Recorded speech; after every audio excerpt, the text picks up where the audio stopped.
రాదంట ఉబలాటం కసిరేస్తే పోదంట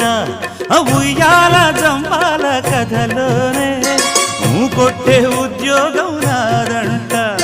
వరసుంటే వారంతో పని ఉంది ఉత్తుత్తి చొరవైతే హుడుకే ఉంది మళ్ళీ కావాలన్న మనసు ఉన్నది వామ్మో ఏం పిల్లది ఎంత మాటన్నది